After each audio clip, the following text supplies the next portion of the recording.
চল পুটি, দেখ তোদের বাড়ি থেকে বটা ঘটা কাকা শাড়ি চুরি করছে। হ্যাঁ তাই তো। ন্যাপলা ওরে বাবা রে, মরে গেলাম রে, ওরে মরে গেলাম, পালাও পালাও পালাও, ওরে বাবা। এই কি হয়েছে রে? চিৎকার করছিস কেন? আর বটা ওভাবে পালালো কেন? এই বটা ঘটা কাকা ওই পুটির মায়ের শাড়ি চুরি করে পালাচ্ছিল। আমরা ধরে ফেলেছি। সাব্বাস, এই তো চাই।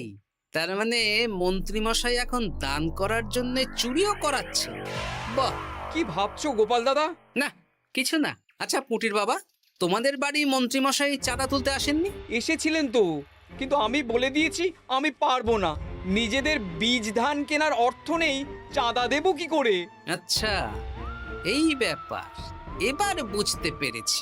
অনেক ভয় দেখালেন, চমকালেন, কিন্তু কিচ্ছু দিইনি। তাই বটা ঘটা চুরি করতে এসেছিল, বুঝেছি।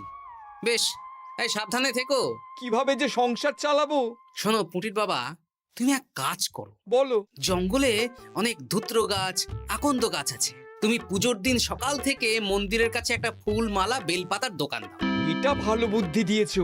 আমি তো এখন মন্দির প্রাঙ্গণ সাফ সাফাই করতে যাচ্ছি।